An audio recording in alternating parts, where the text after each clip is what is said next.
I don't know how to. Am I on YouTube? I think I am. Let's see.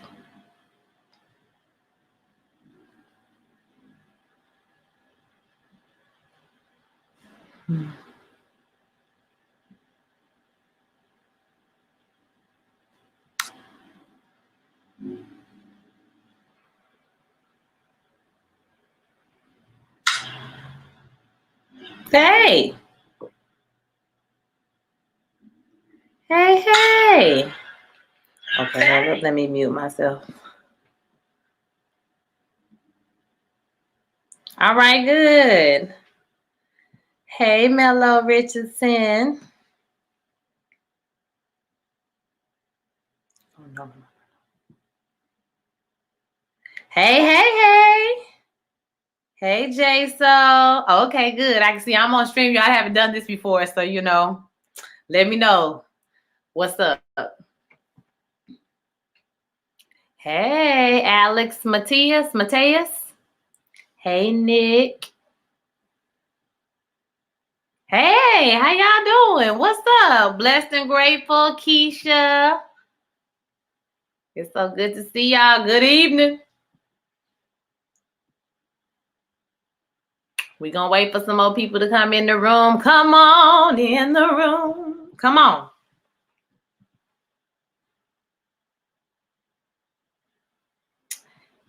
Hey, thank you so much. Ooh, let me try to say this name right. Vita Michi. Hey, Trey Hudson. Vita Michi. Brim. I like that. Hey, Devin. That's why I'm doing it live, y'all, because if I'd have had to edit the review, child, it would have took me forever because it was so good. Oh, my God. It was everything. So good.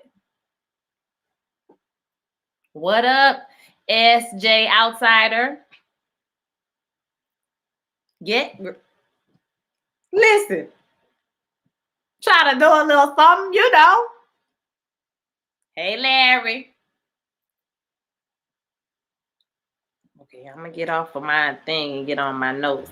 Wait a couple more minutes and we're going to get started. Ooh, it's so good to see y'all.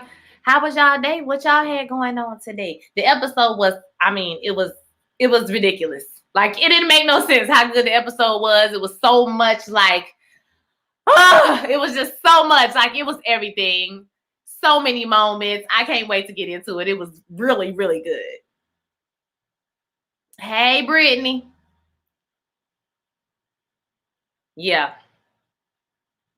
Right up there on my top. We should do like our top 3 episodes. Y'all, we should do our top 3 episodes, okay? Because it's been some episodes that I really liked and some that I was like, okay, we're going to go with it. You know what I'm saying? But we're going to see what happens. But there's some that's like really blew me away. And this was one of them. Oh, my God, it was so good. Baby, going through ain't the word. Montrose, that boy was so scared.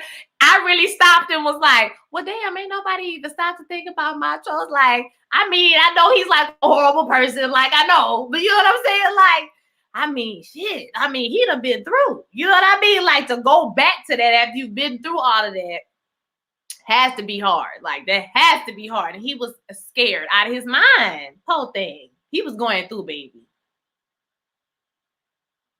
This your favorite episode, Jane? I Am is a close second. Okay. I think my favorite so far has been the last one. And this one, like, is a close second. Yeah, this one is a close second. Because I love, like, the nugget. Like, I love how they did that. They dropped the nugget at the beginning of the season and it kind of played a little bit in our mind. But then they brought it back full circle and I was like, yes, come on, do it. Yeah, Tick is yeah. And when I listened to the podcast, because you listen to the podcast, right, Mello? And they was talking about how he's really not the same Tick as he was when he was with Gia. And I thought that was interesting how they commented on it because everybody been saying it, like why she got all this and he, and she don't get this or whatever, but he's a different person now. Like he's been through a lot. He's more mature. He's all, you know, he's been through a lot of different things, so he's different. Like, he did have kind of like, okay, you pregnant? Like, girl, I know. Okay, I'm about to go. I cannot. And I agree with you. I agree that Montrose is good, but just like he said in his monologue, he dug all those parts of himself out so that he could survive, basically. Yeah, I had a lot of empathy for him too, Keisha. I really did, because I was just like, to see it happen, like, you can never go back into your parents' shoes and see what it's like to be a child, you know, during those times or whatever. Like, my mama grew up in the middle of the civil rights movement. You know what I'm saying? My grandmother was born in 1922. 1921 is what we were at. So, you know, my grandmother was born in 1922 and she just died in 2018. So you could never feel what it's like to grow up during that time and go through what they went through. Like, my grandmother told me some stories and I was like, that's child abuse, baby. I was like, they should have called CPS on your mama, because that ain't right. You don't do that. But that's the type of stuff they was doing back then. So, you know, just to see it, to be able to see it, I did feel some empathy for him. Now, it's not an excuse, but it's a reason, you know. Hey, Eden. You get 3, 1, 8, 5, 2, 9, 7, 6. That's your order, Larry. Okay, that's cool. That's cool. Oh, yes, I'm glad he came out with it too, baby. I'm glad. So y'all ready to get into it? Listen, what time is it? 6:35. It's been 5 minutes. Let's go ahead and get into it. All right, y'all. I'm on StreamYard, so like I can't see the YouTube stuff or whatever. I'm still trying to figure that out. So, you know, just point me in the right direction. If you know, let me know, okay? I know there's a way that I can see this on YouTube, but I don't know how to do that anymore, okay? So here we go. So what up, everybody? This is April Dawn. This is Lovecraft Country season 1, episode 9, rewind 1921, baby. So the episode was amazing from the beginning to the end. There was just so many things to talk about. Like, I just felt for a moment, I just felt honored to be even watching this show on television. I felt blessed and highly favored just to be in the room. You understand what I'm saying? Because I feel like we've never seen anything like this on television ever before in our Black lives. So I'm just like, this is amazing. I mean, this is amazing. I don't even know what to say. Like, the fact that we can go so far out in a story that's like so whimsical and so like topsy-turvy and not what we're used to seeing on TV with Black people at all is just absolutely amazing. And hats off to Misha Green, because let me tell you something. Hey, newbie, hippie. Hey, girl, hey. So, hats off to Misha Green for like paving the way for this type of TV to be done. Because, I mean, if it hadn't been for underground walks so that Lovecraft Country could run. You understand what I'm trying to tell y'all? Okay, let's go ahead and get into it. So, like, we got generational trauma bonds. We got, you know, reconciliation with, you know, sexual orientations going on, honey. We got, like, all type of things going on. Like, it was just absolutely amazing. It was just amazing. Okay. So, hey, Stephanie. All right. I'm glad you made it live. I'm glad. So let's get into it. So it was a master class. Oh, none of that was a master class in acting. A master class. You understand? Oh, I wanted to tell y'all before I start. Guess what? Guess what, y'all? I got the part. Hey, I got the part. I got the part. I got the part. So if you want to see me live, hopefully Corona will be over so I can actually get on the stage and do it. But it'll be next summer, okay, y'all? So I did get the part. So, you know, I'm happy about that. All right. So thank y'all so much. Thank y'all. Thank you. Thank you. Thank you so much. Thank you. So, yeah. So like I said, I'm blessed to be watching this TV show. I'm like glad I even decided to do this, because even though some of the stuff is flying above my head, I'm here for the journey. I'm here to learn. I'm here to grow. And I'm glad I decided to tackle this show. Okay. So with all that said, let's get started. Hey, Lorraine. Hey. All right. Hey, I got that part. Hey, I'm about to put that check in the bank. Okay. And that on my resume. Y'all gonna see me down to the Broadway when it open. You know, I might have some gray hair before I make it down there, but I'm gonna make it down there, bitch, with a cane, okay? Coming out the wings, singing, okay? So this episode, we start off with everybody really dealing with the child neglect that went on in the last episode. Oh, I should have did this. Oh, I should have did that. Oh, I should have did this and that and this and that. Okay, so Diz, you know, they done all blaming each other for everything that's going on, and Ruby is like, listen, it's all y'all damn fault, okay? So we just need to figure out what we're gonna do now. Dee is sick, and we need to, you know, get her some help. So that we see her arm is like rotting off. It's like, I mean, she really got a gangrene type of situation going on with her arm. Like, it's gone, baby, it's gone. So she's starting to look like one of those dolls, you know, those jigaboo dolls that we saw last week, the Topsy and Bopsy twins or whatever. So like somebody told me in the comments, shout out to you, that they were grown women. Those were not little girls, those were grown women. They're like professional dancers. One of them was in the WAP video, girl. I said, come on and make this money. And then the group, I'm telling y'all, the group on Facebook is good. It's HBO Lovecraft, is Lovecraft Country HBO. Lovecraft Country discussion group HBO. Okay, and so they don't play. We be up in there really talking about some things. So, you know, somebody posted a video of them dancing, like practicing their dance routine. So I thought that was dope. You know, you can't share stuff, so you know, I couldn't share it or whatever, but I thought that was cool. So we see everybody's blaming each other, like I said, and Ruby's like, let's just get, you know, her some help. We need to calm down. So they all looking around stupid at each other, and basically Tick is looking like, we need to call Christina. We need to call her and figure out what's going on. Montrose is against this because he doesn't want to call Christina because he feels like she's evil. And I'm not going to say Christina is evil, but like I'm saying, I feel like she's self-serving, and I feel like what she's doing is ultimately going to be for her own good. Even if I do feel like she low-key has some feelings, you know, not low-key, high-key. Okay, I have some feelings for for Ruby, but you know, I still feel like at the end of the day, she's like, girl, I'm going to do what I need to do, girl. I've been planning this for years, sis. So, you know, I'm going to do it.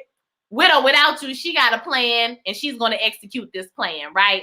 So, like I said, she doesn't want to call Christina. He doesn't want to call Christina because he feels like Christina is evil. And Tick is like, nah, we're going to call her, and we're going to give her Titus's pages, and that's how we're going to get her to do it.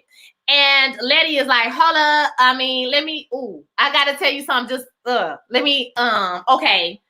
So, yeah, Christina is honest. Yeah, I mean, she is honest. I ain't gonna lie. She do be keeping it 100. Like, she she lay it all out for you. Like, you either take it or leave it. So, I am gonna give her that one. So, Letty is like, hold up a minute. Wait, I gotta tell you something. What had happened was I had gave her the pages already because I was trying to get you in vulnerability. And he was like, girl, what's wrong with you? But he kind of really don't trip on her. Like, I thought he would trip on her a little bit. But Montrose is like, you already know why she got it, Montrose. But it's just like, bro, like, why are you howling and screaming? Like, Montrose be doing the most. So he howling and screaming, so that's all of us. So you gonna get it for yourself? And then I was like, you need to stop hollering. Okay, you need to calm down. You're too damn loud, baby, for no reason. And so he's like, well, I asked her for a spell for you to be invulnerable. Like I said, he gave it to me. Montrose started tripping. So, like I said, he already know that she's pregnant. So why are you screaming and hollering? So, and low key, like I said, do y'all feel like, okay, I read somewhere that it would be funny if she actually had a girl and she didn't end up having a boy because of something they did in the past, or that,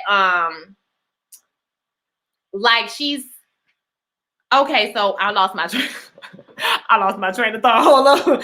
The vulnerability, but like I do feel like this was what I was trying to say. Christina, I feel like Christina might be screwing herself because she's giving Letty invulnerability, right?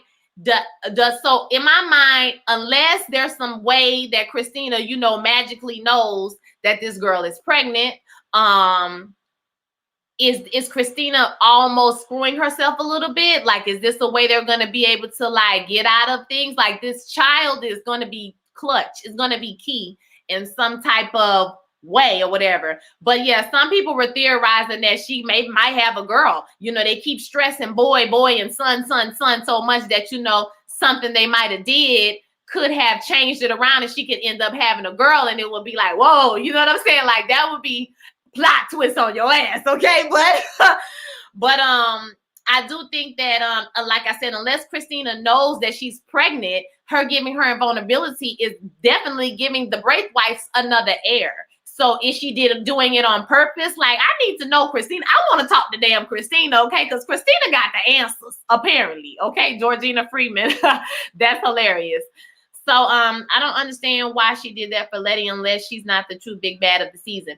Exactly. So that's why I'm feeling like, does she know she's pregnant, like on the low, or does she know like this is gonna happen? It's gonna have another heir. So even if Tick dies, you know, like the bloodline will still go on or whatever. So like, I don't know. What do y'all think about that? I don't know. I feel JMP Productions, hey, I feel Christina has probably time traveled and thinks she knows what's going to happen. That's what I'm saying. Maybe she know what's going to happen already. Yeah, Christina got that, listen, master plan for your, okay? So, all right, so, okay, hold up. Let me get my parents. Suicide was on leverage. Okay, Ruby said she gonna help. Basically, Ruby is like, Christina gonna help because that's my little boo thing. Okay, she gonna help, baby. Don't you even worry about it. So, they looking at her like, what you got going on with Miss Christina, honey? Like, it's funny how like Ruby just said Christina gonna help. The only person that know what's going on is Letty or whatever. But that's hilarious how they all looked at her like, girl, what you got going on? So then we can see Christina. She's looking at the drawings that Dee has been doing over the past season. Or what she was those the drawings she was doing, and when she was in Georgia's shop and she was waiting for the girls, because I know she was scribbling on some paper, hurry up and drawing. But anyway, we know that Dee's comics have been predicting the future, have predicting what's going on, right? So she's looking at him. She's saying, wow, the details are explicit. Wow, she really has a gift. And they ask her, can she break the spell? And she's like, I cannot break the spell because Captain Lancaster sealed it. Excuse me, I'm drinking Prosecco, y'all. Okay. So Captain Lancaster sealed it with his blood. So basically, he's the only one who can break the spell. It was made with a combination of Horatio's pages and Titus's stolen pages. So she can't remove it. So she can't remove it without the book of names. So they ain't got the book of names. So she's like, okay, well, you know, what I can do, well, what they say about Lancaster is that there was an explosion in the front of the house. Captain Lancaster had their gas explosion. So I guess that's how they explain away all these police just being killed in front of the house. And what happened to the slugger? Did he go back into the ground? Okay, like what happened to the slug? Like, I want to know, where's the slug? Okay. Hey Raven. Hey Skiwa. Hey, I love to see y'all, my OG people. What's up? So they're WAP, okay. So yeah, so she says she can do a restoration spell on Dee. She can bring her back. So basically the cycle will start over again, but you know, eventually she's gonna die. And so she has to come back. Oh, okay, she's gonna do it on one condition. The condition is that Titus has to willingly come back to Artem so that they on the autumnal equinox. So she getting him to do the spell, and apparently he has to come willingly back to Artem. He agrees to do it right away. He didn't have no problem being a sacrificial lamb. I was like, okay, Tick. As much as Tick be getting on my nerves, he do be like, you know, ready to go out there and just throw himself to the wind for anything, you know. So I guess, Tick, okay. You know what I'm saying? Okay. So he said, yeah, he gonna do it. That's fine. And she running out the room and she's like, listen, I need to go take care of some personal business real quick. But you know, while I'm doing that, y'all need to get her temperature down and you need to get the blood of the closest relative. That's the only thing we're gonna need. So he's like, okay, well, that's Hippolyta, but she's not here. And then so what about Montrose? Montrose, you up, basically. You know what I'm saying? You the closest relative. So this is what I didn't understand, y'all. If Montrose and George are brothers, and George is married to Hippolyta, and Dee is his niece, then I'm confused why his blood wouldn't work. Why wouldn't his blood work? Am I missing something? Am I missing something? Okay, I'm like, am I missing something? Come on, Katrina, I like me some Prosecco too, boo. So I'm like, they still related. How is Tick closer? Child, that was a dumb moment for me. Thank you, Nick. That was a blonde moment for me, for real, okay? Because that's her damn brother. That's her damn brother. That's why. They are still related, but that's her damn brother, and he is her closest relative. You are absolutely right, Nick, and I was absolutely wrong, okay? I'm like, how? Child, that makes sense, okay? So thank you for getting me together. That would be her brother cousin. And so, yeah, so that he would be her closest relative. So, yeah, so he agrees to go. Boom, he going to the autumnal equinox. He gonna go back to Artem, and she got a personal matter to attend to. Get her temperature down. Boom. So right at this moment, Hippolyta just bust through the door. Hippolyta is giving me like mad scientist, like with her hair was like stringing up. You know, she was giving me like Back to the Future. You know, like the professor from Back to the Future. Yes, okay. She was giving me Professor from Back to the Future with her hair all over her head and stuff. And I mean, she just bust through the door casually. I need to know how she got back. I'm just going to assume, and I'm going to just, you know, suspend disbelief and say that Hippolyta is a genius. She's very smart. Maybe she just got the people to figure out how to just send her back. Maybe she just sat down and just thought about it, and she was like, okay, I'm going to get myself back. So she's back. Okay, we don't know how she got back, but she back. She said she fixed the time machine. I think she said the multiverse machine, excuse me. She fixed the multiverse machine. I think that's what she said, because he said it was broken and she said I can fix it. But I felt she said I fixed it. So I might be confused. But yeah, she walked in like she did just come from the corner store like she sure did. She walked in like she went to go get a pack of cigarettes, bitch, and she came like, y'all ain't take that chicken out the freezer. That's how she came in the house. I was like, what? Okay, like, huh? So that was strange to me, but I was like, I'm just gonna go with it. So, oh, she also told them to put the symbol around the house, get it all over the house. So when she get back, so Hippolyta get back, boom, she bust through the door, right? And she said that she had been gone. Hold up. I messed up. I gotta go back. So then we see Captain Lancaster. So they done cut him up, child. Just chopped him up. He is chopped and screwed, baby. He is chopped up, baby. I was like, what is going on? They had a body in the other room. I said, wait a minute. Wait a damn minute, okay? Who is over there? Who is this? So Captain Lancaster is just, baby, he's put together, baby. He's pieced and parceled. You understand me? Back together, and baby, with them nipples busting out, I said, wait a goddamn minute. Y'all, when them nipples busted out of his chest, I was done. Okay, like I was like,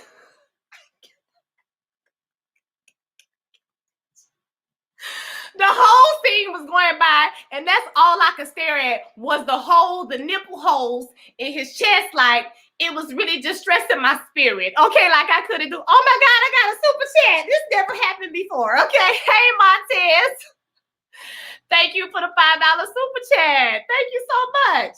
Baby, when them nipples busted out, I didn't know what to do. Okay, I said, oh my God, I was trying to focus on what they were saying, y'all, but it was just, whoo, my God, them nipples. So basically the men say, listen, we keep trying to do the spell, okay? We keep trying to do it, and, you know, it's not working, okay? It ain't working, baby. Your nipples busted out your chest, your arms is falling off. Like, we don't know what to do, baby. It's too much. G-Star, GH Star 2006. Thank you for the $9.99 super chat. Thank y'all so much. I never had this happen before, so thank you. Thank you. These are my first super chats ever. So, like I said, William comes into the room. So Christina went home and slipped into William. Okay, so she came on up and she was like, hey, I see you. I see you over there. You know what I'm saying? You're dying, ain't you? I see you, nigga. You half dead. Okay, I see. I'm looking at you.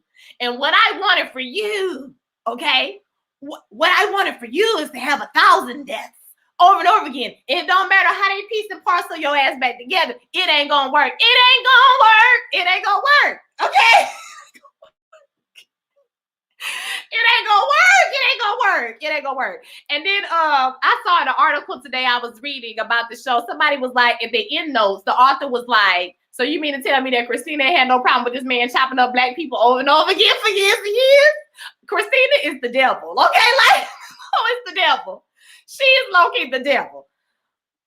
Blessed and grateful. It seems the monster bit off that black arm from one of the earlier episodes of Lancaster. Remember, he moved his shirt and had that dark arm. Yes, and I remember he kept saying he needed some cologne on the last episode from the other police officer, and like flowers or something. He was like to cover up the smell. So he's decaying, and y'all remember them maggots and stuff was flying. They was falling off of him. So yeah, I think that he's like dying. He's dead. I think he probably been dead because they said the wound won't heal or whatever. So I think he's dead already, and he just like, you know, doing this spell to keep staying alive or whatever. So yeah, so you know, he go on and on and on, child. He just waxed on about how he wanted him to die and have 1,000 deaths, and he bends down, but this one death will have to do. And you know, he looked into his eyes, and he was like, you know, when he passed away, I was like, okay. We was like, okay, William, okay. William pants be so big, but I know that was like the style in the 50s, but his pants don't hang. It's something about the way his pants hang that just distressed my spirit a little bit. I don't know what it is. It just upsets my spirit, y'all. Okay, so boom. Oh my God. I have a note that said when his nipples exploded, I was like, oh my God. Because I was, y'all. Hey, the Nubian hippie, thank you for the $20 super chat. Thank you so much. All right, so then we see what's Mikhail is dying to get drunk already before. Oh, we see Montrose. Montrose is getting drunk. Okay, we see already this is starting to affect him. He don't want to go. He thinking about it. He getting nervous. He getting a little scared. Okay, so they starting to get their stuff together. You know, Tick come in there like, man, you supposed to be getting a chalk so we can do these symbols, and you down up in here drinking, and then he take a swig too, because you know it's about to get real in a second. And so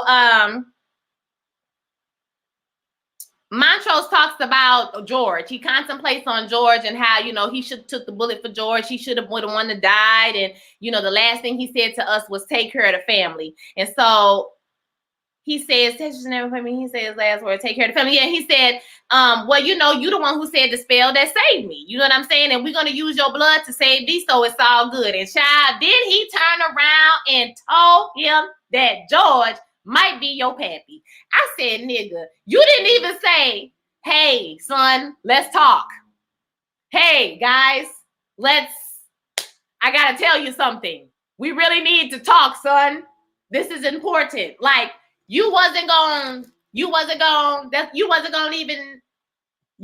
that. I mean, I'm glad you told him. You know what I mean? I'm glad you told him. But like everything with Montrose, it just spilled out his damn mouth. Okay, like, no, let's sit down.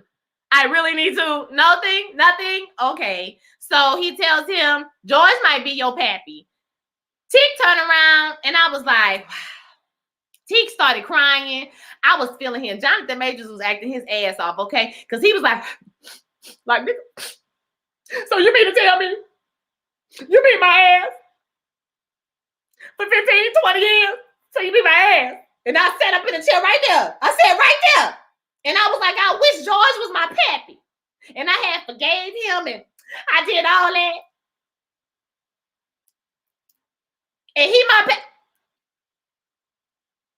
This what you gonna do? I was like, Montrose, I really need for you to learn how to talk to people, okay? That's what we're gonna take away from this season. Montrose needs to learn how to talk to people. He needs therapy. He needs Jesus. He needs whoever, Allah, Buddha, whoever, baby. He needs somebody to get himself together, okay? Because he just be dropping bombs left and right. I don't have time for it.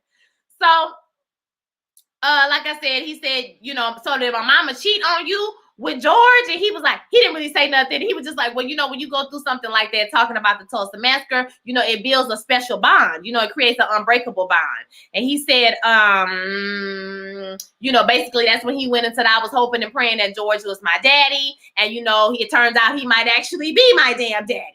So Letty comes in, she interrupts them. She kind of gets the tail end of what's going on. And she tells them that that Dee's fever has broken. And then we see, that's when Hippolyta shows up. Okay, Hippolyta busts through the door, bitch. Like I said, like she had went to get some cigarettes at the corner store. Talking about DC. I said, child, I cannot. Girl, I guess, girl.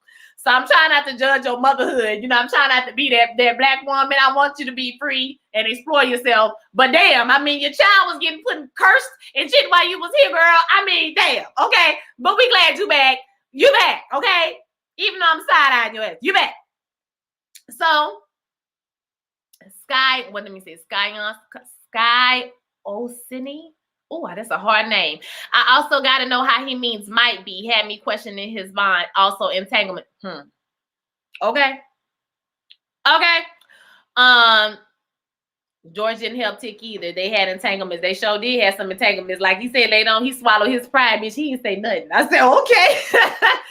So now we see okay, nanny, and we see a flashback to the girl. Okay, so we not see that these transformation is beginning to come complete, right? So we see that the pigtails are starting to form all over her head, and she's starting to look like Topsy and Bopsy. And we even see some flashbacks of the girls doing the hot two-step, bitch. They was like two-step. Hey, they was like walk Hey, I was like in the train station, right? So then we see okay, so Christina's doing the spell. So she's gonna do the spell on the girl. She's doing the spell, you know, and she, you know, mama say, mama side, mama kusai, you know, they do the little spell, and the maggots start flying out, and then we look down and we see that she's back to normal, at least for the time being.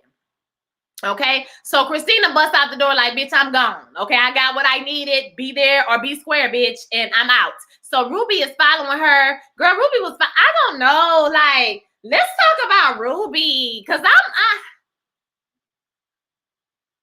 looking at Ruby like, bitch, I don't know, Ruby. I don't know. I mean, I ain't gonna lie. Points was made. Okay, she made some valid points. But I just don't know, girl. Like, I don't know about you, like, siding and defending this evil bitch because she's evil at the end of the day. Like, one thing I like about Ruby is that Ruby is no fool. Like, she's not a fool. Okay, because I was wondering if she was a fool. But at the end of the episode, excuse me, she kind of showed me. I'm sorry, y'all. Let me just bring some Prosecco so y'all know I'm not burping on purpose, okay?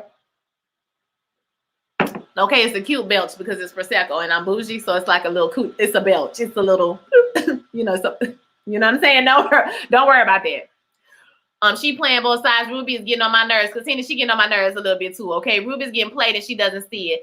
I still ship them low-key. Okay, yes, exactly. I feel like, you know, on the inside, I'm like, the relationship is strangely interesting to me and, like, exciting to me a little bit.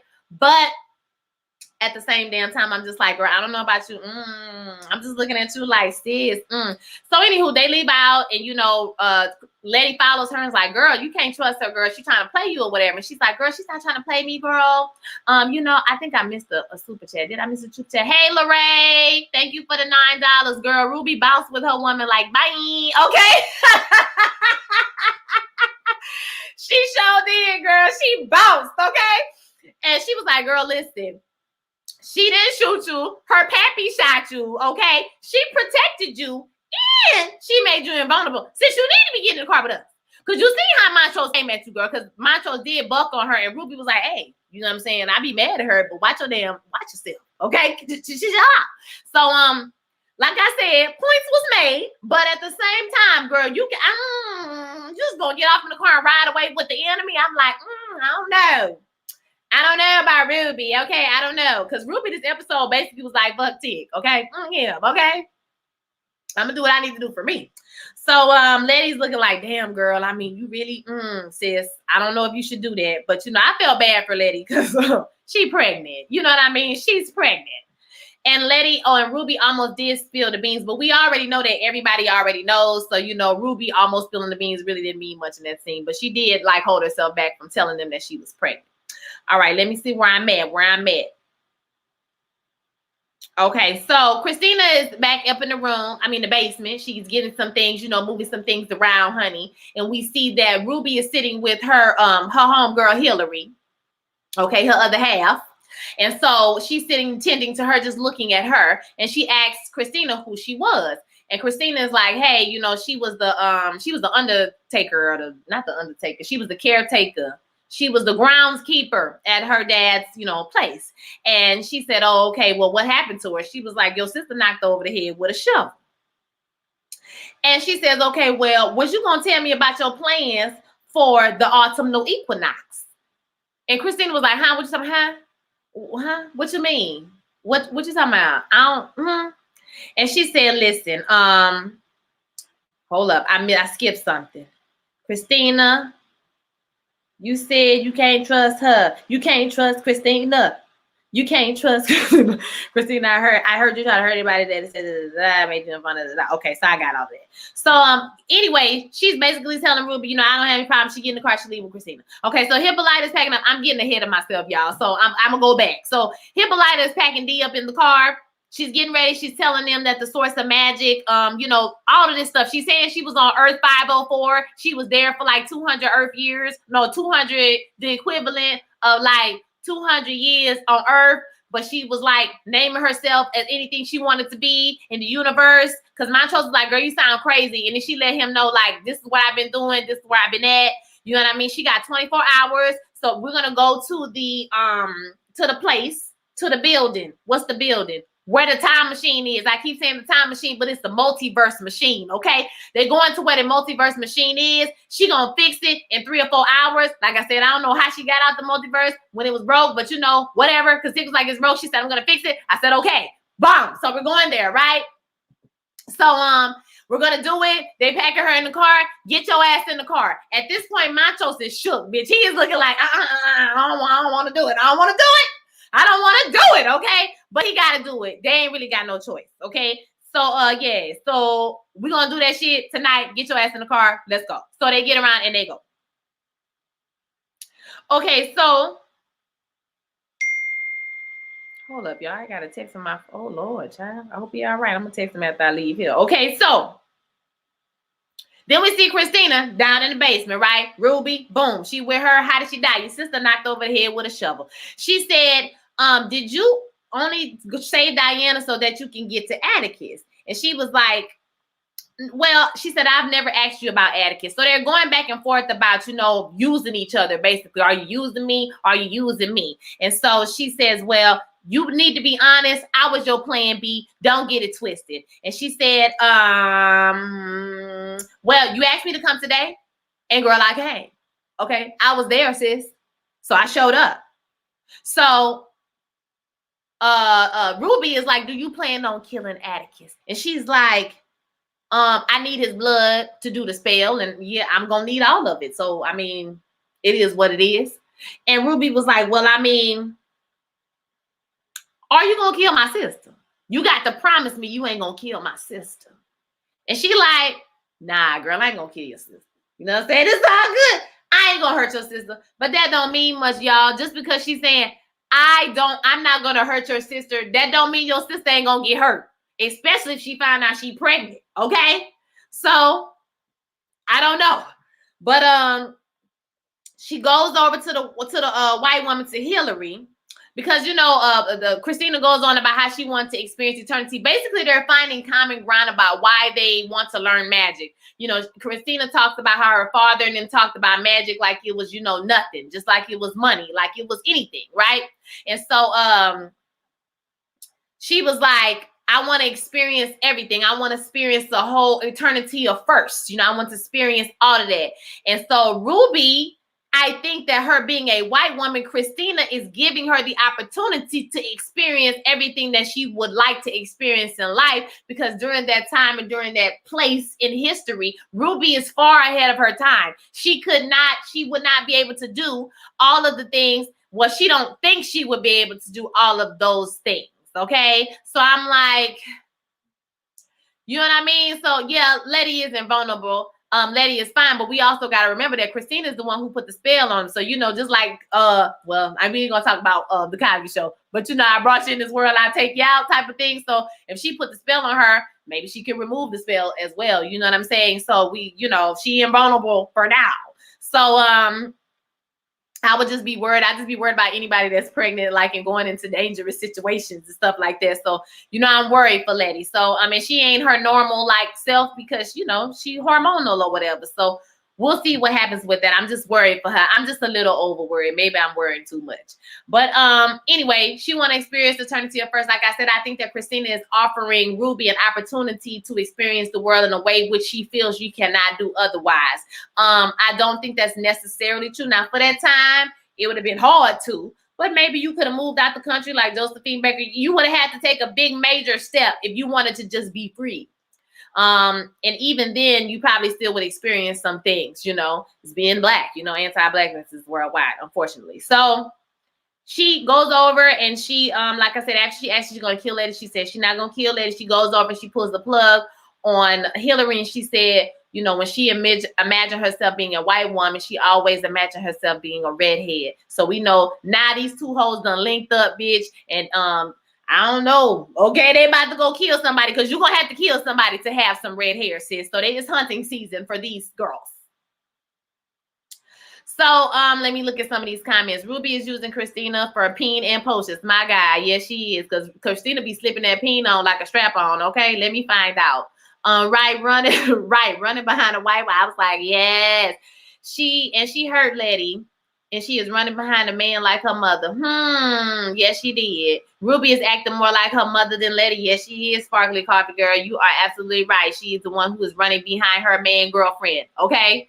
I hope Ruby shocks us and comes through in the finale, but she's skating on thin ice to me. She is too, and I really would like Ruby Carey at the beginning of the season, but she's really like kind of going towards like a more vain, like a more, I don't know, you know what I mean? Like,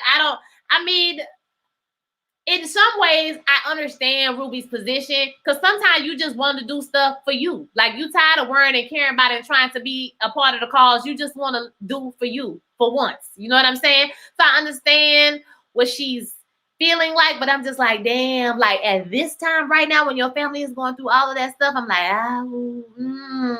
yeah, that's what she did. She pulled the plug on a white woman, child. She said she wants somebody with some red hair, so they finna go kill somebody else, child. Shawnee Pooh. It's way too much. So Ruby has, like, officially, I think she done stepped into the bad side. Y'all gonna take a mean ride. Yes, she is. So they get the machine working. We down at the multiverse machine. They get it working again. And Hippolyta saying she got to hook it up to the motherboard. And they like, okay, well, why we need to do that? Okay, because we need to get back to the right time, the right date. We're going to hook it up to the motherboard. Well, where's the motherboard? I'm the motherboard. I'm the motherboard. I was like, come on, I am the motherboard. And so she got her little glittery wrist, you know, and she said she going to jack herself to the computer, and she needed the picture that Montrose kept in his pocket. And Montrose starts to talk about how their father saved up money every year to bring them to the Stratford Hotel or have one night at the Stratford Hotel or whatever. And that's the hotel they're going to end up transferring to in the portal. I don't know if y'all caught that, but that's definitely what it was. And so she opens up this portal for them, and she tells them, listen, whatever y'all got going on, okay, y'all need to set that shit to the side, and y'all need to save my child, okay? So I think I'm going to read the book after this is over with, because I want to see, I know the show is different from the book, so I don't want to like spoil anything or like be feeling disappointed or something like that. I know a lot of people I've known are saying the show is different from the book. You know, now it's different and it's changing, and it's better. Some people are saying it's better than how the book ended, or the characters are more, you know, nuanced or whatever than some of the characters in the book. I don't know. I would love to hear what you guys think who have read the book. So I plan on reading it after this is over with. So she hooks herself up, and they jump through the portal, and they are in 1921 in the hotel. Okay, so they kind of shocked about everything going on. We can see that Montrose is increasingly getting more and more and more. It's like a PTSD. You know what I'm saying? At this point, it's like PTSD. He's really starting to feel it, and I can see it. And like I said, at that point, that's when I looked around and I was like, damn, you know, nobody has even thought how this has affected Montrose. I know that he's this bad guy, but at the same time, like, it's obvious that he's uncomfortable. It's obvious that he's going through. Like, and this was a horrible thing that happened. But like I said, you can never put yourself in the shoes of the person, you know, when they're telling you a story, unless now you're there and you can see what he actually went through or whatever. Because Tick and Letty was low-key like rushing him. They snatched the picture. Tick snatched the damn picture out of his hand, like, dude, we got the picture. We gotta go save D. But I do understand that they gotta save D. They ain't really got time for him to be standing around doing all that. They do gotta handle business, okay? So we hear some girls in the hallway. They're talking about how the prom has been canceled. And Montrose remembers that it was the Booker T. Washington prom that had got canceled only a few hours before everything popped off. So they only got a few hours to do what they need to do. And Tick remembers that they burned, Big Mama house down. I'm just going to call her Big Mama because I don't know what her name is. Does anybody know what her name was? I'm not sure what her name was. So Big Mama, or maybe that was Hannah. Was that Hannah? Was that Hannah? I don't know, child. Maybe that was Hannah. But anywho, because I know cousin Ethel, that was cousin. I'm trying to figure out if that was Hannah. Hattie. Hannah. I don't know. Okay. So we're gonna call her Big Mama. Okay. So Big Mama, hold up. So yeah, everything happened. So they're gonna go over there. So they burned Big Mama house down that night. Yeah, they burned Big Mama house down. So we gotta get there now. So I'm like, damn, of all the times y'all couldn't have picked like a week before it happened. No, okay. But we had to pick like the same night. The same night, 3 hours before the shit went off. I'm like, okay. We're gonna call her Ernestine. Somebody say her name is Hattie. Okay, so Hattie. Okay, so Miss Hattie. So they basically making their plan. Like I said, Montrose is going through the PTSD moment. He is really having a moment. They got to get some clothes. They got to get out of there. Now, what gives Letty away later is the fact that she has on sneakers. And I guess at that time in the 20s, girls wasn't wearing sneakers at that point. So they start to make their way through town, and it was just nice to see what a town like that would have looked like back then, right? It was just bustling. The black people looked so good, and everybody looked like they was doing good and have they businesses going and everything. Deborah Jenkins, it was a little traumatizing because it was hard. We'll get to it. I don't want to get ahead of myself again because I be getting out of order, y'all. So let me get myself back on track. So they walk through the town. They looking real good. They got the clothes on or whatever. So he decides to take them through a shortcut. They said he got a white part of town. He's going to take them through the shortcut. So we see as they're going through the shortcut, Montrose is staring at this statue that's in the middle of the town. It's like a flagpole statue or something like that. And we see he has a memory of some white boys driving in a truck. This is the night of the riots, I assume. And they driving in a truck and they shooting their gun. And we see the childhood Montrose standing out there, okay? So it's kind of just like flashing, so you don't really get the whole picture of what's going on, right? So we got 153 people in the chat. All right, y'all, make sure you like the video or whatever so it can go, so people can see it or whatever, go high up on that algorithm. So make sure you like it. So welcome everybody that's in the chat. So I'm gonna keep on going. So like I said, Montrose is tripping about this. So Tick notices that he's drunk now. Now he's been drinking because that bottle was full at the beginning of the episode, y'all. And it was like this much left. So he was drinking at this point. So Tick is really pissed at him. He's like, of all the times, we don't have time for your shit tonight. Okay, we got to do this and we got to handle our business, not taking any account or noticing that Montrose is really tripping and he's having a moment or whatever. And like I said, they kind of get him together and snatch his ass up and like, come on, let's go. We got to get to the house. So, this is the part when he says to him, basically he tells him, when we done with this shit, I'm done with you. Okay, we don't have time for this. Like, I dealt with all of this for years, because I thought you were my father. I forgave Uncle George and Hippolyta for not helping me because you were my father. And basically saying that I took these beatings, I took these, you know what I'm saying? Like, I took all of this from you and I try to forgive you and love you through it because I thought that you were my father, and comes out that you're not my father. When we done with this, we done. I was like, oh, that hurt me, y'all. I ain't gonna lie. Okay, that hurt me, baby. Tick do act like his Uncle Daddy, no chill. So at the end, when he was like, shout out to you, Nick, because when he was like, I'm your daddy, and then I was like, you is his daddy. You is the pappy, because I don't know if it's biologically his child, but y'all act just alike. Okay, get on our damn nerves. So he like, when we done with this, we are done. D-O-N-E, done, finished. Okay.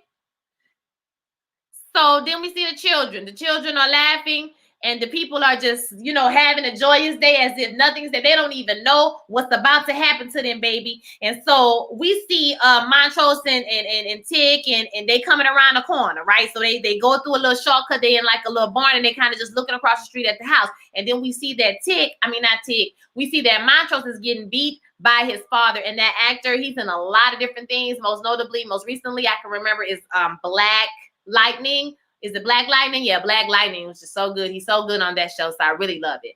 So, Coffee, Light, and Sweets, Kids in the Burning Tires. Woo, I'm late, but I made it. All right. Hey, girl. Hey, girl, man. I don't know who you are, but hello, how are you?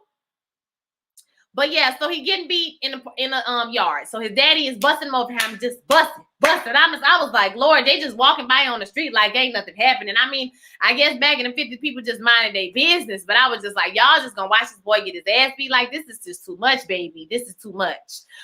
Gina Bell, thank you for the super chat, $2. Leave Wilstina alone. I think this is Ruby's first. I don't know.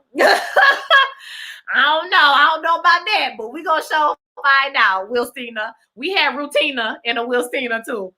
So anyway, the boy getting his ass beat because his daddy said he was trying on, or Montrose says that he was trying on George's jacket, and daddy said something about having a flower in his hair, and Montrose says that that was the course. Y'all know what I'm trying to say. That was the little, not the boutonniere, but the other one, okay, that he bought for Dora. We'll see. He was putting it in his hair. So the dad said you was preening in the mirror, so he was beating him up or whatever, beating him. And this is the first time like we've really seen like, what actually happened to him as a child. And I think even Tick was affected by this a little bit. Like I could see that Tick was like, damn, I mean, now I saw why you was beating my ass, because you was getting your ass beat. I mean, y'all like Elon, corsage. Thank y'all. Corsage. It was right on the tip of my tongue. I was like, corset, corsage. Okay, it's corsage. So yeah. Y'all ever like watch Iyanla, and when she be like, your parents can't give you more than what they got. You know what I'm saying? Like, this is how they was raised. That's the capacity that they have. And I feel like, I don't know if that's 100% true. I do feel like sometimes, like some people are just like their parents, and some people like go the total opposite way. And I feel like Montrose, even he said, I deserved it when he was, when the dude was beating him, when his father was beating him. Individual Thought says, am I the only one who thinks he was lying about the jacket at first? I didn't think he was lying at first. No, I didn't think he was lying. I don't know. Maybe because he was just so like, you know what I'm saying? I was like, I didn't think he was lying, child. I don't know though. My shows do be coming with the bullshit, okay? But I ain't gonna lie. When he started tripping, I did react like Tick at first. I was like, we don't have time for this shit. Like every time we trying to do something, here you go with this BS, okay? Like we don't have time.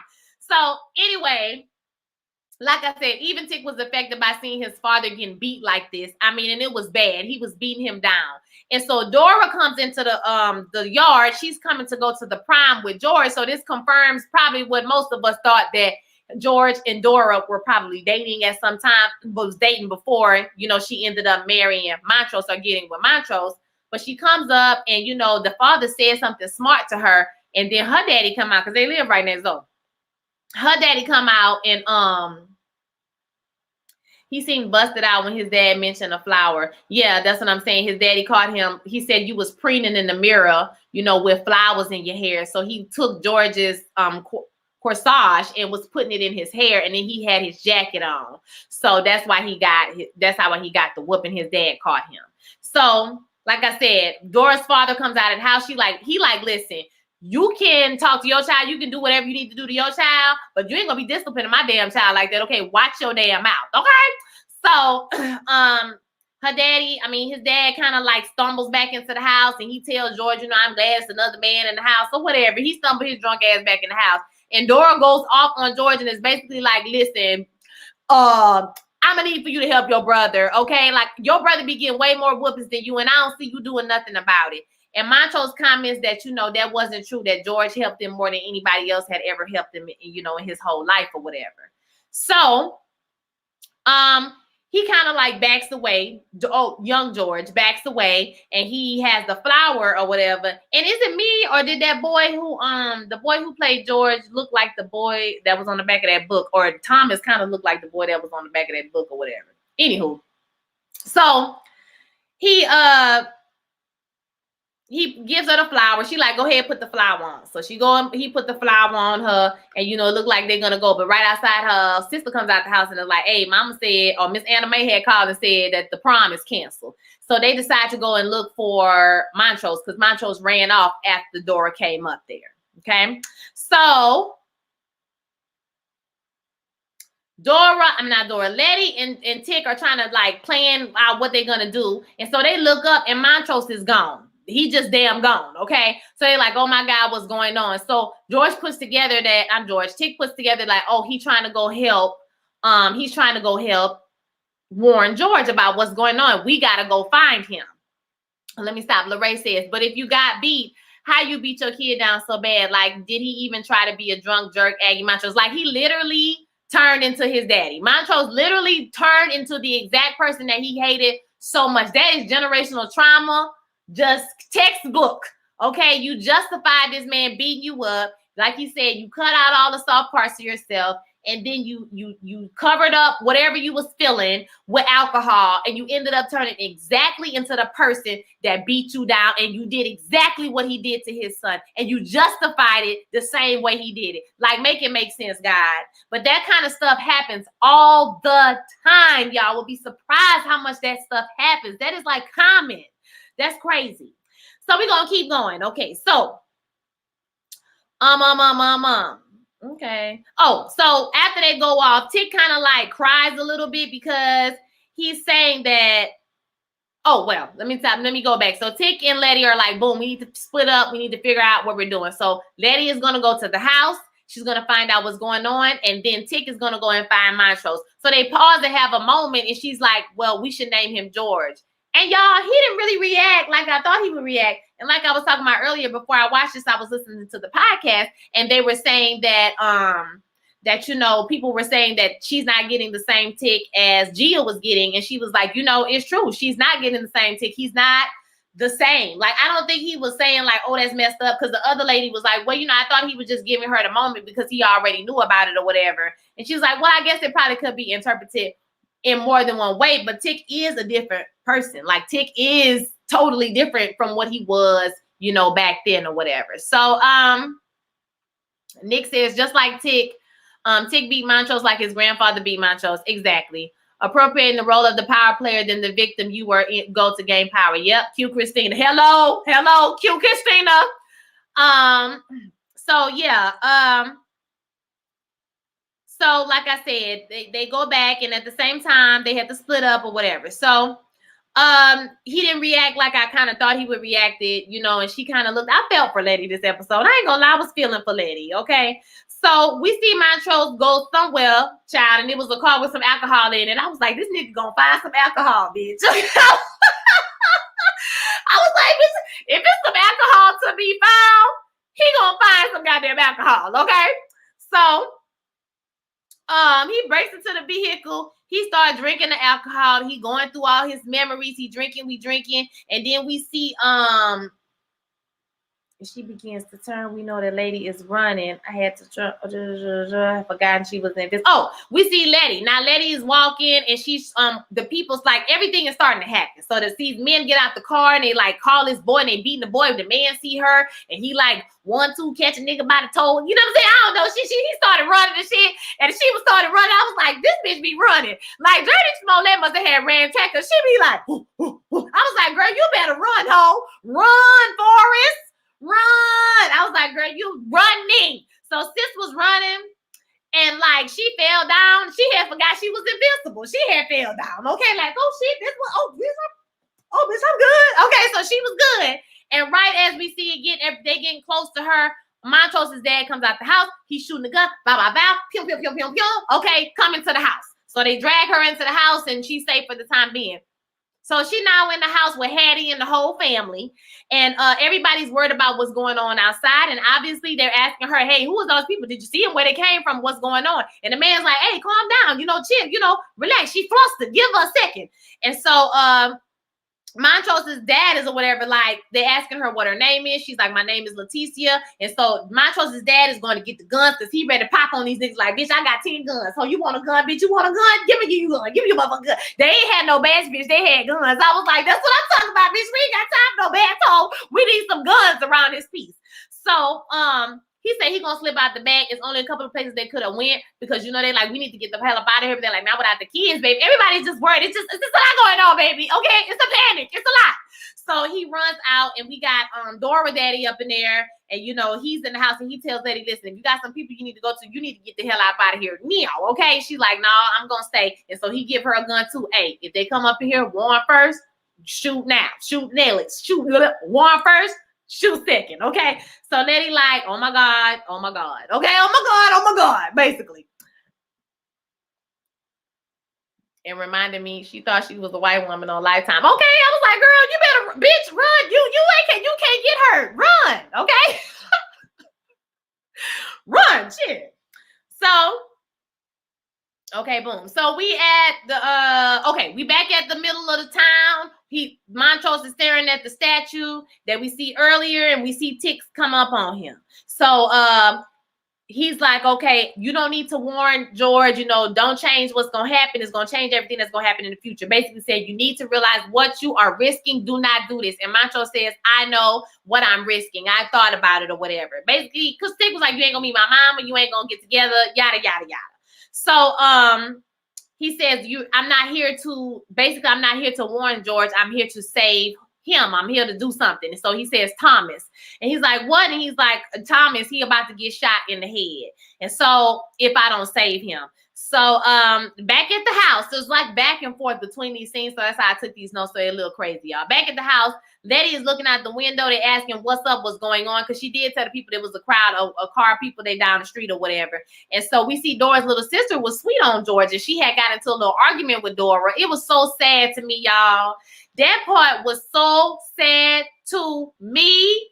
When Dora little sister was saying that she liked George and she had gotten an argument with her sister, she had said some really mean things, and you know she needs to find her so that she can apologize to her for being a brat.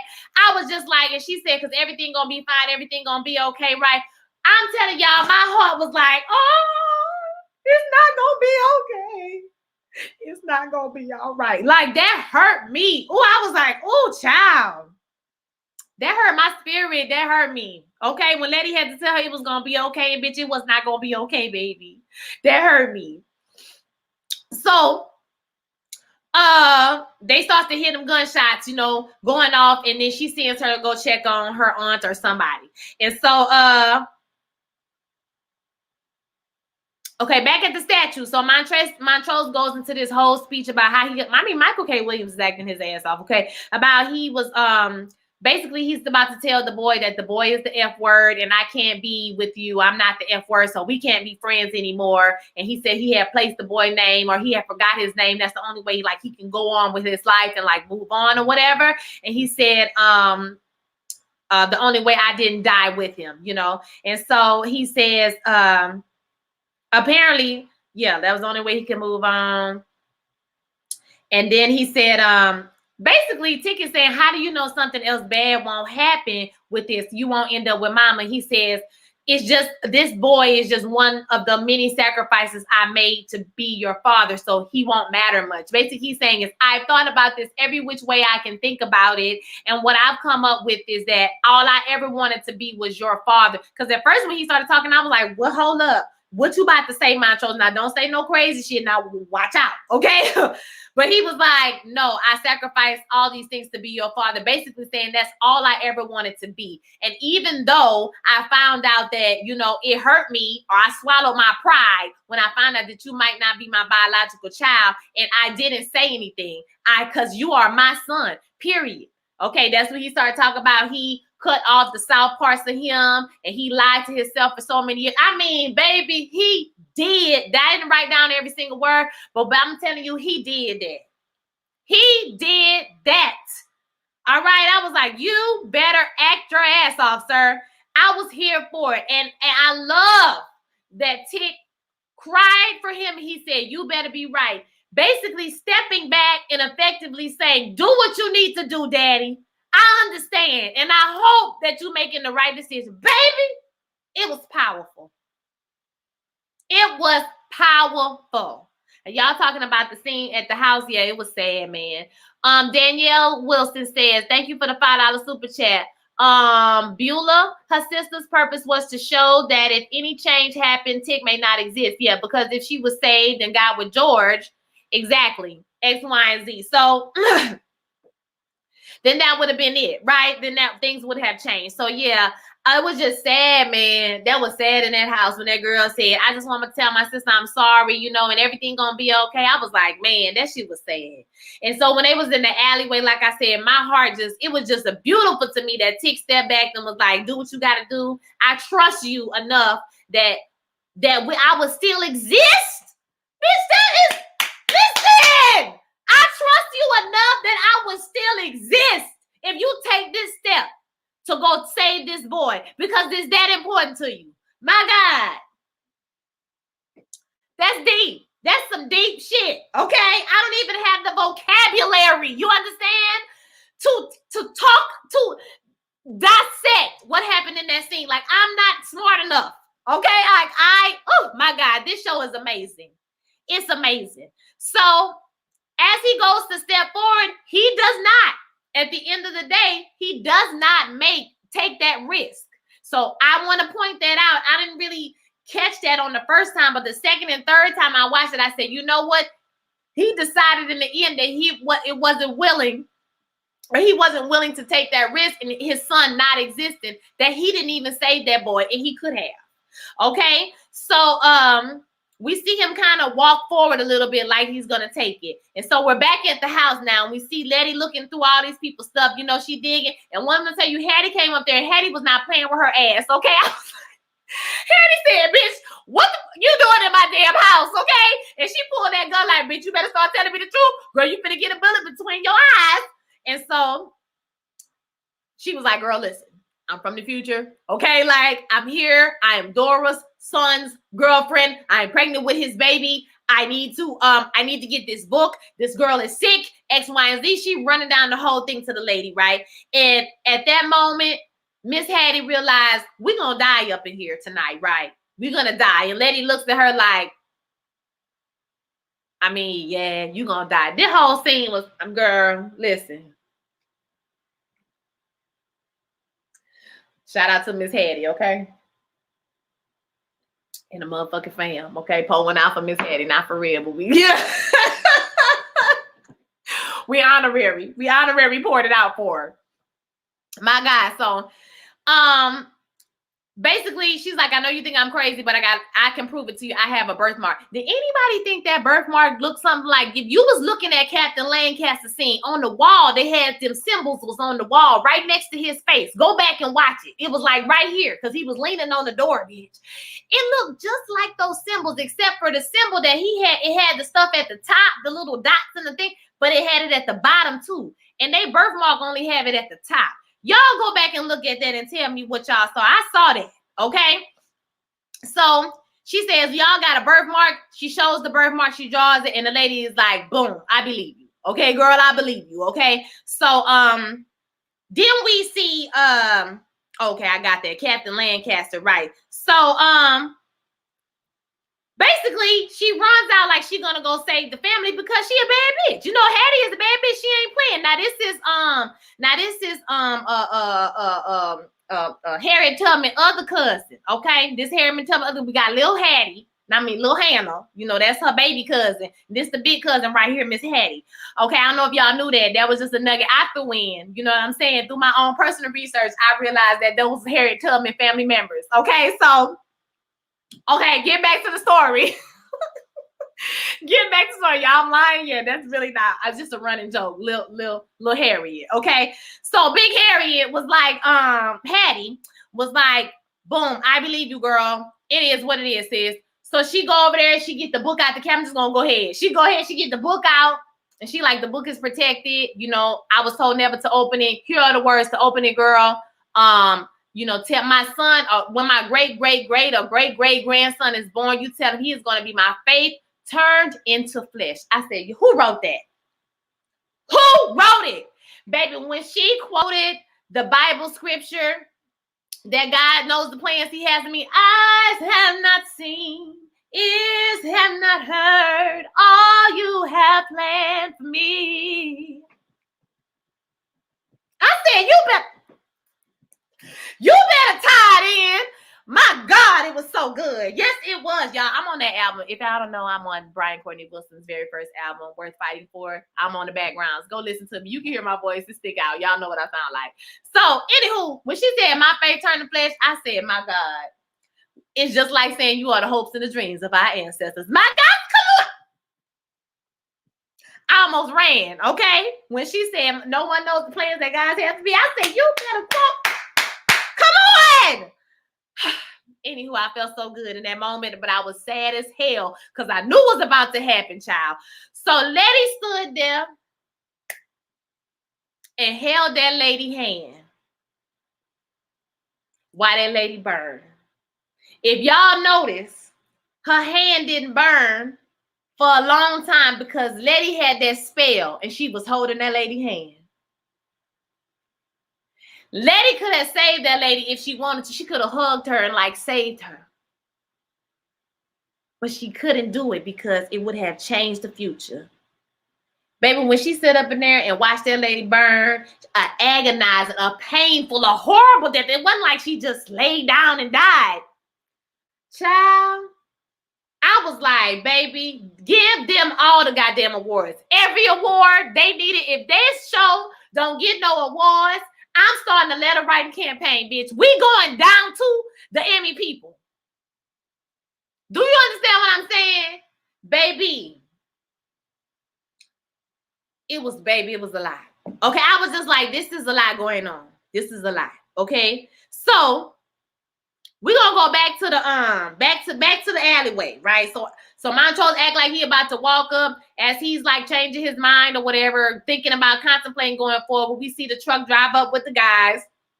They jump out the car. They start, going back and forth with the boy, beating him up. Now Tick knows this story, right? Because like I said earlier in the episode, he said, I've heard it 1,000 times. And even one time they're like saying it at the same time. This happened. They went to the party. They got beat up. This guy came in. He saved them. He had the bat. He said, I got you, kid.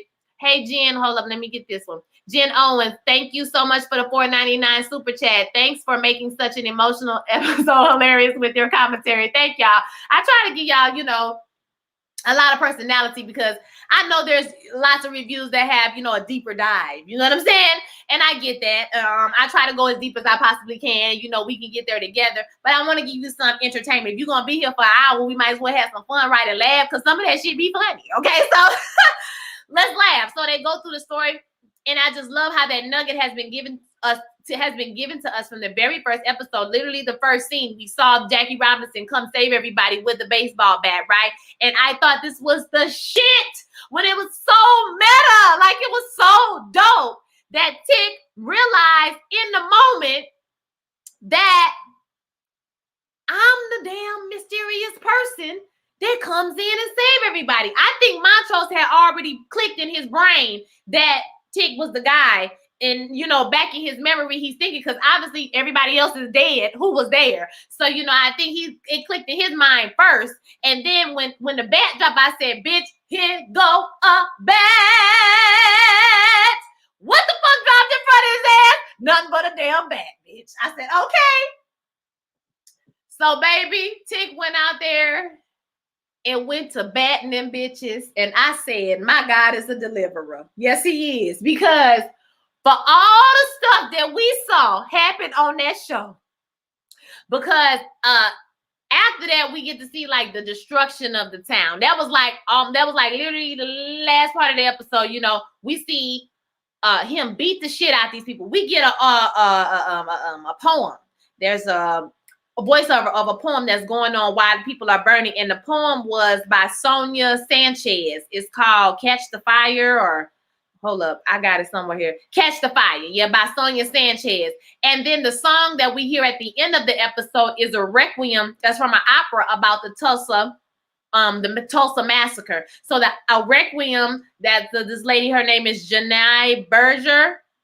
Berger or whatever. I don't know if I'm saying her last name right, but she's the woman who's singing, and it's the same poem. If you listen to the words, it's the same thing. So this came from an opera that was written about the Tulsa massacre, and I think I heard about that opera when it came out. So like I said, he goes to beating everybody's ass, and he beat the shit out of them people. We hear the voiceover talking about catch the fire as Letty is watching Hattie burst into flames and catching the fire that we have and pass it to our sister, to our brother. And like, it was a good, I mean, Misha Green, you can tell that she did the music for like these bomb shows, because her music placement, her placement is just like, it's amazing. Like, I love it.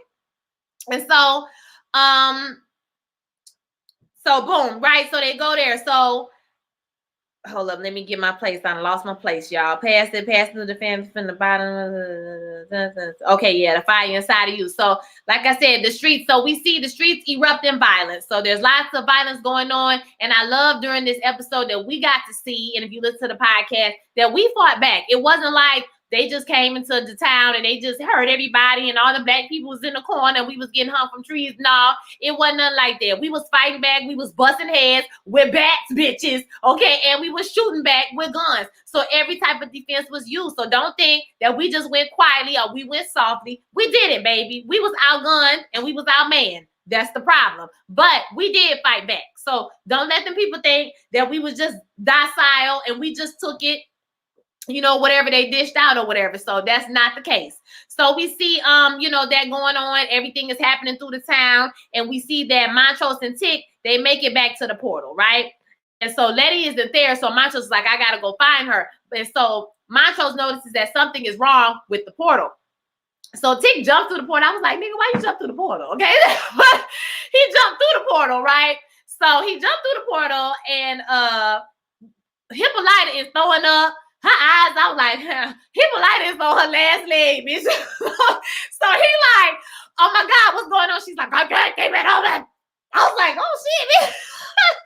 Oh my God, hold on, baby, just a little while longer. So he trying to gas her up or whatever. Like, it was funny to me because y'all, he was like her hype man. He was like, you can do it, bitch. Breathe, dig deep. We got it. One more time. It's gonna be all right. Come on, girl. You got it. I was like, she was funny to me, okay? So we see Montrose being just traumatized. Bitch, he just traumatized whole. He just stared out the window and like, Lord, why did I do this? Why did I jump through this hole, baby? I didn't want to be here. So he's looking out through the town. He sees the devastation in the nation. Do you understand what I'm saying? The street is just tore up. And he did a say their names moment. And I ain't gonna lie, this touched me too. This was one of the moments that touched me in my heart part.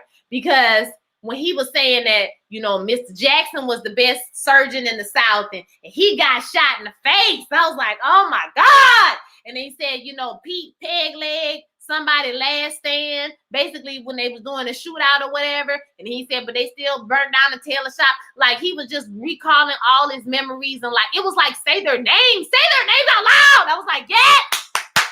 Oh my God. Oh my God. Like it was just so good. Good. I just cannot. Like, I was just like, as much as Montrose get on my nerves, Michael K. Williams need an award. Like Journey, Jonathan, every goddamn body, bitch. You understand what I'm saying? Ingenue, everybody. D, everybody. It don't make no sense.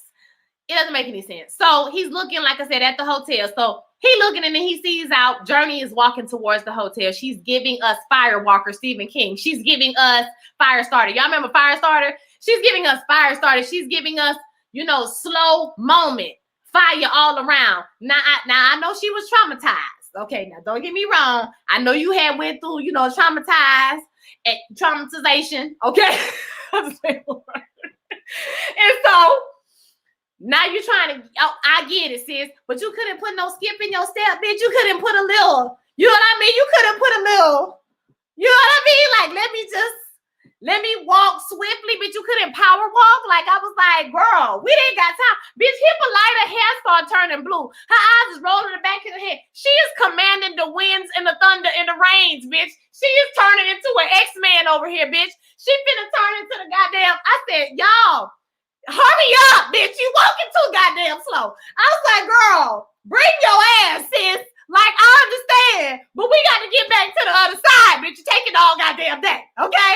So, dirty, slow walking, bitch. Like, I was like, girl, sis, because like for a minute, it was cute for like the first 5 seconds. Then after that, I was like, bitch, come on, bitch. Like, I'm gonna need for you to, okay, put some pep in your step, bitch. So she walked up there. We don't see her get up there, but we just see them on the other side. Hippolyta, Dick say she was up in there. She was levitating, baby. She was going to the heaven. She was climbing the stairway to heaven. She was out, okay? She was on her way. She was on her way to see the king. Do y'all understand what I'm saying? She was going to name herself an angel, bitch, in a minute, okay? So y'all better get your ass to this goddamn hole. So at the last second, they jumped through the hole, bitch, and they was like, woo, bitch, we made it, bitch, we made it. Bitch, we made it. I was tired. The cameraman was tired. Misha Green was tired. Bitch, we all was tired. We was so goddamn tired, bitch. We was like, the show is over, bitch. It's done, okay? Did we get the shit? Okay. Bitch, we got it. We motherfucking got it. Okay, whole cut, bitch. Let's go home, bitch. When Jesus, she was going to the upper room, Raven. She showed the hell was, okay? Roll the credits, bitch. Cancel Christmas. I'm tired as fuck, girl. I am going to bed, bitch, okay? We are done. Girl, I was exhausted. My nerves was on fleek. I was traumatized. I was crying. I was laughing.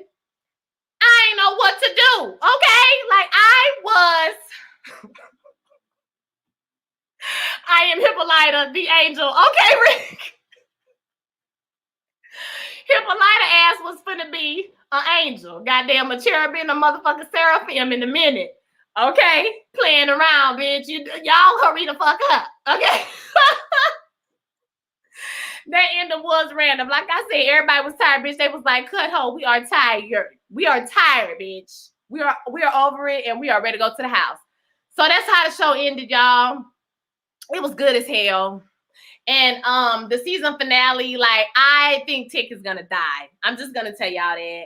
I hope that nigga don't die. Like, I don't want him to die because I want him to see his baby. Okay? I want him to see his little baby being born, baby. But I don't know if he gonna make it. Okay? I don't know. I don't know how they gonna thwart the plans of Christina, because this whole Christina, she is thinking of a master plan. You know what I'm saying? Christina got something for their ass next week. So let me look at some of these comments. D was getting ready to pop and like she sure the fuck was. Okay, she sure was about to pop. She was about to hit that. Yeah, okay, on your ass. She was about to get it, bitch, and they didn't get Christina. Thank God Christina did come through clutch. Coffee and Light, Ruby is gonna take out Christina. I think she probably will too. I hope that's what happens. In the book, I know that Ruby get hooked on that potion like crack, bitch. Ruby be like a crackhead for the potion. I did see that little spoiler. That's the way it's a little bit different. Morning Chase, you're right. The episode was so heavy. Forgot about Cinnamon. Yeah, there was no Cinnamon. That was that Requiem, that same poem that we heard earlier. Catch Fire is, like I said, they made it into a song, a Requiem, and they it was from an opera. So they just continued it on as the episode went off. So I thought that was somber because we usually get Cinnamon, right? I don't want to know. My spirit says, why don't y'all have the Cinnamon with Nina Simone? That's the Cinnamon that I want to hear. I don't want to hear this woman singing no Cinnamon. It don't sound bad, but it ain't Nina Simone. I need to hear where you gonna run to? Hit and run, where you gonna run to? Like, I need to hear that tremolo that Nina Simone gives, and y'all need to change that shit. Okay, I'm just gonna say that. It's probably the only thing I don't like about the show. I'll be like, I want to hear Nina Simone. I don't want to hear this whole. Okay, let me see. Ruby is 30 steps ahead of them. They need to get together. You all right, SJ Outsider. Like I said, she got something for your ass next week. Okay? She got something for you, honey. So they're going to have to come with it, bitch. And they can't be no last minute threw together shit like they've been doing this whole damn season. Okay?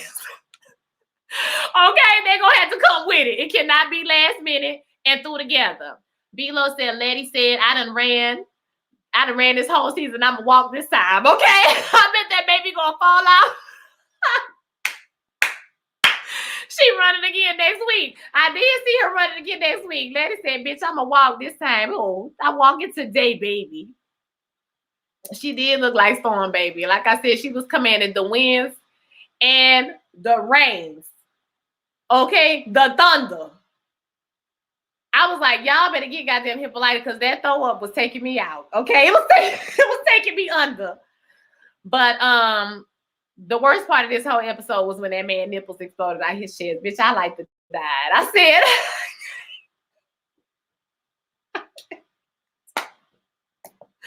I cannot, y'all. That was nasty. Woo, that was nasty.